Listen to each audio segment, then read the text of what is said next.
ദൈവത്തിൻ്റെ അതിപരിശുദ്ധ നാമം വാഴ്ത്തപ്പെടുമാറാകട്ടെ. കർത്താവിൽ പ്രിയ വിശ്വാസികളുടെ സമൂഹമേ, കുഞ്ഞുങ്ങളെ, നിങ്ങളെ ഏവരെയും വളരെ സ്നേഹത്തോടെ വിനയത്തോടെ പ്രഭാതവചനത്തിലേക്ക് സ്വാഗതം ചെയ്യുന്നു. ഇന്നത്തെ എപ്പിസോഡ് 547 ആണ്. 547ാമത്തെ എപ്പിസോഡ് ഇന്ന് പബ്ലിഷ് ചെയ്യുന്നതിനായി ദൈവത്തിൽ ശരണപ്പെടുന്നു. ഇന്നത്തെ ദിവസത്തിൻ്റെ പ്രത്യേകത എന്ന് പറയുന്നത് സ്ലീഹാ നോമ്പിൻ്റെ 10ാമത്തെ ദിവസം, ഈ വർഷത്തിലെ 176ാമത്തെ ദിവസമാണ്. അതായത് കർത്താവായ യേശു ക്രിസ്തു നമ്മുടെ ദൈവം നമുക്ക് ജനുവരി 1 മുതൽ ഇന്നേ വരെ 176 ദിവസം കൂടെ ആയുസ് നീട്ടി തന്നിരിക്കുന്നു. അതായത് നാം ജനുവരി 1 കണ്ട പല ആൾക്കാരും ഇന്ന് ഈ ലോകത്തിൽ ഇല്ല. അവർ ഈ ലോകത്തിൽ നിന്നും മാറ്റപ്പെട്ടിരിക്കുന്നു എന്നുള്ള വിവരം നമുക്ക് ഏവർക്കും അറിയാം. എന്നാൽ നമ്മൾ എത്ര അനുഗ്രഹീതരാണ്. നമുക്ക് ഇപ്പോഴും ആരോഗ്യത്തോടുകൂടി സന്തോഷത്തോടുകൂടി ജീവിച്ചിരിക്കുവാൻ ദൈവം കൃപാവരങ്ങൾ നൽകിയിരിക്കുന്നു.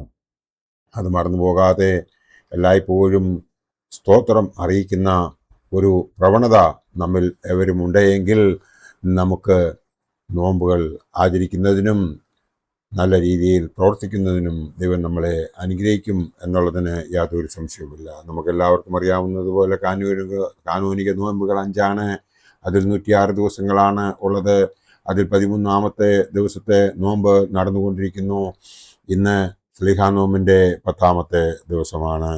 ഇന്ന് നമ്മൾ ഓരോ ദിവസവും ഓരോ സ്ലീഹന്മാരെ സ്മരിച്ചുകൊണ്ടാണ് ആ നോമ്പ് നോക്കുന്നത്. ഇന്നത്തെ ദിവസം വിശുദ്ധ പത്രോസ് സ്ലീഹായുടെ ദിവസമാണ്. പത്രോസ് സ്ലീഹായ്ക്ക് 3 പേരുകൾ ഉണ്ട്: ഷിമോൻ, കേഫ ആൻഡ് പത്രോസ് എന്ന്. കേഫ എന്ന് പറഞ്ഞാൽ അരമായ ഭാഷയിലാണ് പാറ എന്ന് അർത്ഥം. പത്രോസ് എന്ന പേര് ഗ്രീക്ക് ഭാഷയിൽ ആണ് പറയുന്നത് പാറ എന്ന് തന്നെ അർത്ഥം. ഷിമോന്റെ ലോപിച്ച രൂപമാണ് ഷിമോൻ. കേഫ എന്ന പേര് യേശു ഷിമോന് കൊടുത്ത പേര് ആണ്. തികഞ്ഞ പരമാർത്ഥതയും നേതൃശക്തിയും നിർമ്മല സ്നേഹവും നിറഞ്ഞ ഒരു വ്യക്തിത്വത്തെയാണ് പത്രോസിൽ നാം കാണുന്നത്. ആയതുകൊണ്ട് ശിഷ്യ സമൂഹത്തിൽ ഒന്നാമനായും യേശുവിൻ്റെ ഏറ്റവും ഉറ്റബന്ധമുള്ള ശിഷ്യന്മാരിൽ ഒരുവനായും അദ്ദേഹം പ്രത്യക്ഷപ്പെട്ടു. മരുഭൂമലയിലും ഗത്സമന തോട്ടത്തിലും അദ്ദേഹം കൂടെ ഉണ്ടായിരുന്നു. മരുഭൂമലയിൽ സബദിപുത്രന്മാരോടൊപ്പം യേശു അവിടെ ആ മരുഭൂമലയിലെത്തിയതിനു ശേഷം അവിടെ വെച്ച് കണ്ട അത്ഭുതം നേരിട്ട് കണ്ട് മനസ്സിലാക്കിയവർ ആണ് സബദിപുത്രന്മാരും പത്രോസ് സ്ലീഹായും. യേശുവിൻ്റെ സ്വർഗാരോഹണത്തോടെ ശിഷ്യ സമൂഹത്തിൻ്റെ നേതാവായി പത്രോസ് കാര്യങ്ങൾ വളരെ ഭംഗിയായി ക്രമീകരിച്ചു. അതിനു മുമ്പ് നമുക്കറിയാം, പത്രോസിന് പല കുറവുകളുണ്ടായിരുന്നു. എന്നാൽ തന്നെയും അവനെ സഭയുടെ എല്ലാ ഉത്തരവാദിത്വങ്ങളും ഏൽപ്പിച്ചു കൊടുത്തു എന്ന് വേണമെങ്കിൽ നമുക്ക് ആ അവസരത്തിൽ പറയാം. ആ ഉത്തരവാദിത്വം അവൻ ഏറ്റെടുക്കുവാനുള്ള കാരണം അവൻ ഏറ്റവും പ്രായമുള്ള ശിഷ്യന്മാരിൽ ഏറ്റവും പ്രായമുള്ളവനായിരുന്നു. ആയതിനാൽ അവൻ ഒരു ലീഡർഷിപ്പ് അവർക്ക് പ്രദാനം ചെയ്തു എന്നും നമുക്ക് കാണുവാൻ സാധിക്കും. എന്നാൽ നാം മനസ്സിലാക്കേണ്ടത്, അവൻ യേശുവിനെ 3 പ്രാവശ്യം തള്ളിപ്പറഞ്ഞു. എന്നാൽ തന്നെയും അവൻ ദൃഢവിശ്വാസം ഉള്ളവനായിരുന്നുവെന്ന് നമുക്ക് കാണുവാൻ സാധിക്കും. യേശുവിൻ്റെ ഒരു ദുഃഖവും അവൻ കാണുവാൻ ആഗ്രഹിച്ചില്ല. യേശുവിനെ അവർ അറസ്റ്റ് ചെയ്ത ഉടനെ തന്നെ അവൻ വാളൂരി ആ കൂട്ടത്തിലുണ്ടായിരുന്ന ഒരു ശിഷ്യൻ്റെ കാതറത്തതായി നാം ബൈബിളിൽ വായിക്കുന്നുണ്ട്. അത് ഉടനെ തന്നെ യേശു അവനെ സുഖപ്പെടുത്തി കൊടുക്കുന്നുമുണ്ട്. എന്നാൽ യേശുവിനെ ഉപദേശിക്കുന്നതായും നാം ഇവിടെ കാണുന്നുണ്ട്. അപ്പോൾ യേശു പത്രോസിനെ വഴക്ക് പറയുന്നതായിട്ട് നമുക്ക് കാണാം. അതിനുശേഷം അവൻ സ്വർഗാരോഹണ സമയത്ത് യേശുവിൻ്റെ അടുത്ത് ഉണ്ടായിരുന്നു എന്ന് മാത്രമല്ല, നിങ്ങൾ യെരുശലേമിൽ തന്നെ കാത്തിരിക്കണം, കാര്യസ്ഥനെ ഞാൻ നിങ്ങളുടെ അടുത്തേക്ക് അയക്കുമെന്ന് പറഞ്ഞത് അനുസരിച്ച് അവൻ അവിടെ മറ്റ് സ്ലീഹന്മാരുമായി കന്യാമറിയാമും കൂടി ചേർന്ന് അവിടെ കാത്തിരിക്കുമ്പോൾ ആണ് പെന്തക്കോസ്ത് ദിവസം അവന് പരിശുദ്ധാത്മാവിനാൽ ആ നിറവ് ഉണ്ടാകുന്നത്.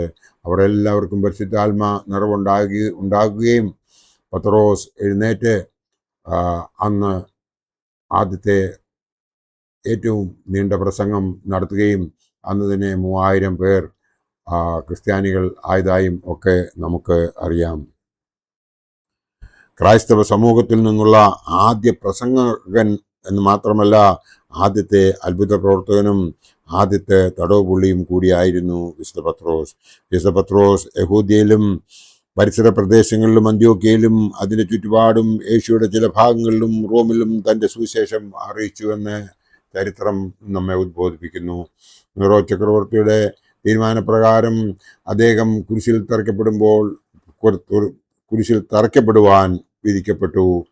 തൻ്റെ ആഗ്രഹപ്രകാരം അദ്ദേഹത്തെ തലകീഴായി ക്രൂശിൽ തൂക്കി. അദ്ദേഹത്തിൻ്റെ രക്തസാക്ഷിത്വം AD 67 ജൂൺ 29 വിശുദ്ധ പൗലോസിനോടൊപ്പം സംഭവിച്ചുവെന്ന് നമുക്ക് അറിയാം. വിശുദ്ധ പത്രോസിൻ്റെ ഭൗതികാവശിഷ്ടങ്ങൾ സംസ്കരിച്ചിരിക്കുന്ന സ്ഥാനത്താണ് റോമിലെ സുപ്രസിദ്ധമായ സെന്റ് പീറ്റേഴ്സ് ബസിലിക്ക ഇന്ന് സ്ഥിതി ചെയ്യുന്നത്. വിശുദ്ധ പത്രോസിൻ്റെ 2 ലേഖനങ്ങൾ പുതിയ നിയമത്തിലുണ്ട്. ഒന്നാം ലേഖനം യെരുശലേമിൽ വെച്ചും 2ാം ലേഖനം റോമിൽ വെച്ചും എഴുതപ്പെട്ടത് ആയിരിക്കണം എന്ന് നമുക്ക് കരുതാം. നാം മനസ്സിലാക്കേണ്ടത്, കർത്താവായ യേശു ക്രിസ്തു ഉയർത്തെഴുന്നേറ്റുവെന്ന് മഗ്ദലനക്കാരി മറിയ ഓടി വന്ന് പറഞ്ഞപ്പോൾ ആ കല്ലറയിലേക്ക് ആദ്യം ഓടിയ ശിഷ്യന്മാരിൽ ഒരുവനായിരുന്നു പത്രോസ്ലീഹ. യോഹന്നാനും പത്രോസ്ലീഹായും കൂടിയാണ് അവിടേക്ക് ഓടിയത്. എന്നാൽ യോഹന്നാൻ സ്ലീഹ ആദ്യമായി അവിടെ എത്തിച്ചേർന്ന കാരണം അവൻ ചെറുപ്പക്കാരൻ ആയിരുന്നതിനാൽ. എന്നാൽ അതിനുശേഷം നമുക്ക് മനസ്സിലാകുന്നത്, ധൈര്യത്തോടുകൂടി ആ കല്ലറയ്ക്കുള്ളിൽ കയറി നോക്കുവാനായിട്ട് ധൈര്യപ്പെട്ടത് പത്രോസ്ലീഹ ആയിരുന്നു എന്ന് നമുക്ക് ഏവർക്കും അറിയാം. ഇതൊക്കെയും നാം മനസ്സിലാക്കുമ്പോൾ കർത്താവായ യേശു ക്രിസ്തുവിൽ പൂർണ്ണമായി വിശ്വസിച്ച ഒരു വ്യക്തിത്വമായിരുന്നു പത്രോസ്ലീഹ എന്ന് നമുക്ക് മനസ്സിലാവും. പത്രോസേ, നീ പാറയാകുന്നു, നിന്റെ പാറമേൽ എൻ്റെ ജനത്തെ ഞാൻ പണിയുമെന്ന് കർത്താവായ യേശു ക്രിസ്തു അവനോട് പറഞ്ഞത് നാം വായിക്കുന്നു, സുവിശേഷത്തിൽ വായിക്കുന്നുണ്ട്. പത്രോസ്ലീഹയുടെ 2 ലേഖനങ്ങളിൽ ആദ്യത്തെ ലേഖനം, അതായത് 1 പത്രോസ് 5 അധ്യായവും 105 വാക്യങ്ങളും ഉള്ളപ്പോൾ 2 പത്രോസ് 3 അധ്യായവും 61 വാക്യങ്ങളും ആണ് ഉള്ളത്. നമ്മൾ അത് വായിച്ച് മനസ്സിലാക്കുമ്പോൾ നമുക്ക് മനസ്സിലാകുന്ന ഒരു വലിയ കാര്യമുണ്ട്. കർത്താവിൻ്റെ ആ അരുമ ശിഷ്യനായ പത്രോസ്ലീഹ കർത്താവിനെ ശരിയായ രീതിയിൽ മനസ്സിലാക്കിയതിനു ശേഷം അവനിൽ തന്നെ പറ്റിച്ചേരുകയും അവൻ്റെ തൃപ്പാദത്തിൽ അവനെ സമർപ്പിച്ചുകൊണ്ട് രക്തസാക്ഷ്യം വഹിക്കുകയും ചെയ്തുവെന്ന് നമുക്ക് ഏവർക്കും അറിയാം. നാളത്തെ ദിവസം 11ാമത്തെ ദിവസമാണ്. അത് വിശുദ്ധ എരിവുകാരനായ ശിമോൻ സ്ലീഹായെക്കുറിച്ച് ദൈവം അനുവദിക്കുകയാണെങ്കിൽ നാളെ പബ്ലിഷ് ചെയ്യുവാനായിട്ട് ആഗ്രഹിക്കുന്നു. ദൈവം നമ്മളെ എല്ലാവരെയും അനുഗ്രഹിക്കട്ടെ. ഈ നോമ്പ് വളരെ വിശദമായി മനസ്സിലാക്കി ഈ നോമ്പ് വിശുദ്ധമായി ആചരിക്കുന്നുവെങ്കിൽ ദൈവം നമ്മളെ എല്ലാവരെയും അനുഗ്രഹിക്കും. നന്ദി, നമസ്കാരം.